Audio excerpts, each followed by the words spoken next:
Julia Barreto tuluyan ng bumasag ng katahimikan at ibinunyag sa publiko ang totoong dahilan ng paghihiwalay nila ni Gerald Anderson. Sa isang emosyonal at eksklusibong panayam, hindi napigilan ni Julia ang kanyang luha habang isiniwalat ang mga pangyayaring nagtulak sa kanya na wakasan ang kanilang relasyon, at ang revelasyon ay ikinagulat ng buong showbiz industry.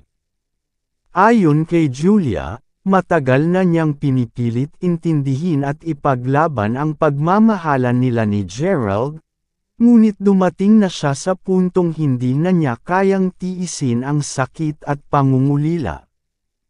Pinili kong manahimik noon dahil ayaw kong maging dahilan ng gulo. Pinili kong protektahan ang relasyon namin kahit ako na lang ang nasasaktan, ani Julia habang nanginginig ang boses. Pero ngayon, kailangan ko na ring ipaglaban ang sarili ko. Isiniwalat ng aktres na ang isa sa mga pinakamabigat na dahilan ng kanilang hiwalayan ay ang umano'y pagkakaroon ng ibang babae sa buhay ni Gerald. Hindi pinangalanan ni Julia ang nasabing babae, ngunit malinaw ang mga pahiwatig niya na isa ito sa mga nakakatrabaho ng aktor. Hindi ko akalain na darating sa punto na mararamdaman kong hindi na ako sapat. Kahit anong effort ko, kahit anong pagmamahal ko, may hinahanap pa pala siyang iba, pahayag ni Julia. Dagdag pa niya, nagsimula raw siyang magduda nang unti-unting magbago ang treatment ni Gerald sa kanya. Mula sa pagiging maalaga at laging present, naging malamig at madalas na siyang iwasan ng aktor. May mga araw na hindi siya sumasagot sa tawag o text ko.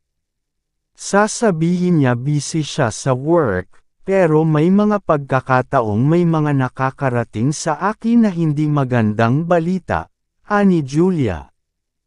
Ayon sa malapit na kaibigan ni Julia, bago pa man aminin ng aktres sa publiko ang sitwasyon, ilang beses na raw itong umiiyak sa kanila at tila wala nang makapitan. Si Julia, lumaban hanggang sa huli. Mahal na mahal niya si Gerald, pero hindi niya kayang ipikit ang mata sa mga bagay na kitang-kita na niya, sabi ng kaibigan.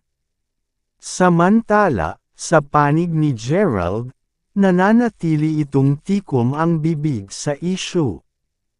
Ayon sa kanyang kampo, hindi muna magbibigay ng anumang pahayag ang aktor hanggat hindi humuhupa ang emosyon ng sitwasyon. Ngunit sa social media, maraming netizens ang mabilis na nagbigay ng kani-kanilang opinyon. Ang ilan ay nadismaya sa aktor at ipinagtanggol si Julia, habang ang iba na may naniniwala na may mas malalim pang dahilan sa likod ng kanilang hiwalayan. Sa kabila ng sakit, malinaw kay Julia na kailangan niyang unahin ang sarili at kaligayahan. Mahal ko siya, minahal ko siya ng totoo. Pero dumating na ako sa puntong kailangan kong mahalin din ang sarili ko.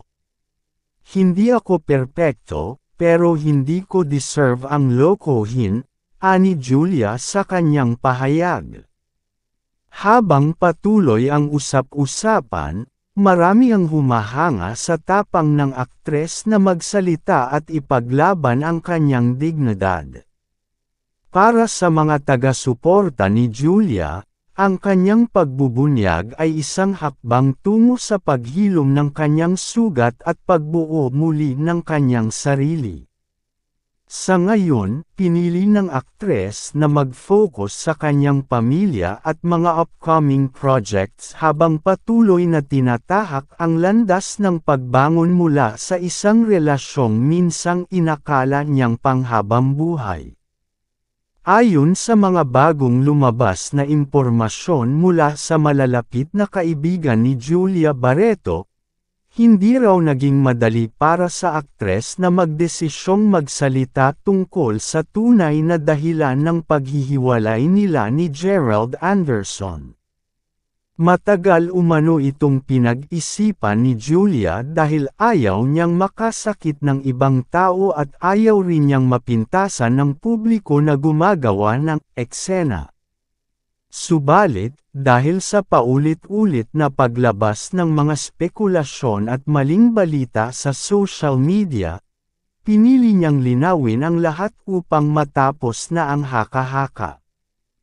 Hindi ko gusto ang ganito. Pero napuno na ako sa pananahimik, ani Julia sa isang panibagong panayam.